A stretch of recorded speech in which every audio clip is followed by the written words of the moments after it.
They literally bought about 4 miles from where I live. I'm on Carbon Beach. They're in Paradise Cove. Beautiful, fantastic Malibu, California. From trap houses to literal palaces, these rappers did not just make it out. They built empires you can actually see from a helicopter. We are talking indoor basketball courts, private lakes, and pools big enough to need their own zip code. But behind every marble staircase sits a story of exactly how far these guys had to climb to get there. So which one of these mansions would you actually want to live in?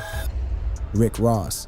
Before he was living on hundreds of acres, William Leonard Roberts II, better known as Rick Ross, was just a kid from Carroll City, Florida, grinding to become the boss everybody would eventually call him. He broke into the industry in 2006 with Port of Miami, which shot straight to #1 on the Billboard 200, and 3 years later he built his own label, Maybach Music Group, bringing in artists like Meek Mill and Whale to run alongside him. For years, Ross poured his money into real estate the way other rappers poured it into jewelry, treating property the way most artists treated chains and watches, and in 2014, that hustle paid off in the biggest way possible. He bought a foreclosed, 45,000 square foot Georgia estate for just $5.8 million, a property boxing legend Evander Holyfield had originally spent over $30 million building before losing it to the bank. Ross had reportedly driven past that same gate for years, dreaming about the day he could actually own it. He renamed the property the Promised Land, added 87 more acres in 2020, and turned it into the largest private residence in the entire state of Georgia, complete with a 350,000-gallon pool, a bowling alley, and a dining room that seats 100 people.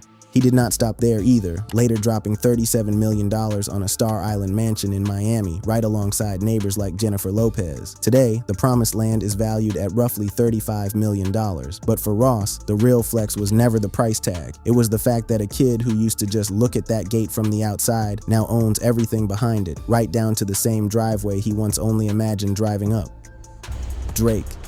If Ross bought his way into somebody else's dream, Aubrey Drake Graham decided to build his from the ground up, right in the city that raised him. Born in Toronto in 1986, Drake started out as a child actor on Degrassi, before switching lanes entirely into music, grinding out mixtapes until Lil Wayne signed him to Young Money in 2009 and completely changed the trajectory of his career. By the time Drake had a stack of #1 albums behind him, he was not interested in simply buying a mansion. He wanted to build a monument. In 2016, he bought 2 acres of land in Toronto's ultra-exclusive Bridle Path neighborhood for $6.7 million and spent the next 3 years constructing what would become known as the Embassy. The Embassy finally opened in 2019 at a jaw-dropping 50,000 square feet, featuring a full NBA regulation basketball court, a Swarovski crystal chandelier built from over 20,000 crystals, and a recording studio built directly into the home. When the Toosie Slide video dropped in 2020 and gave the world a full walkthrough, the house became almost as famous as the song itself. Today, the Embassy is estimated to be worth around $100 million, and Drake still calls it home base, right in the same city where he was once just a kid trying to get a foot in the door.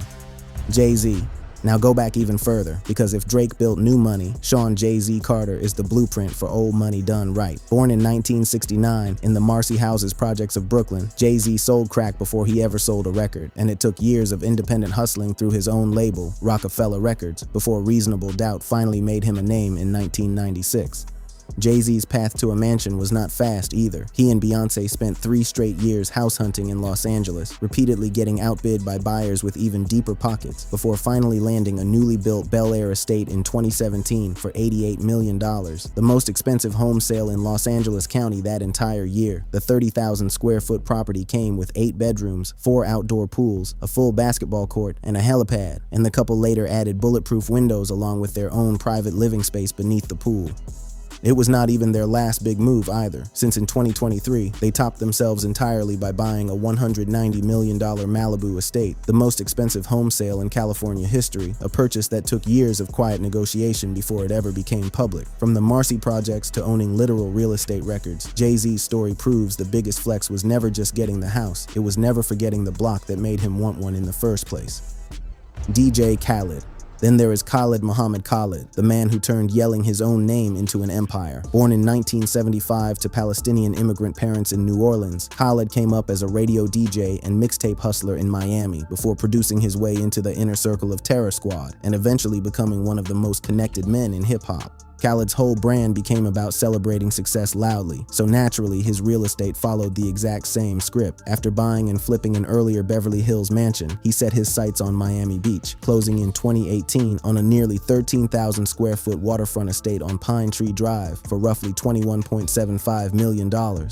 The property came with 9 bedrooms spread across a main house and separate guest house, a home theater, a safe room, and an 80-foot swimming pool built for exactly the kind of pool parties Khaled has become known for throwing. It was a serious step up even from his earlier Aventura mansion, the one famous for its 1,000-square-foot sneaker closet built to hold more than 500 pairs. Khaled built his entire career on repeating "We the best" until the world believed it, and standing in front of that Miami Beach waterfront, it is genuinely hard to argue he did not back it up.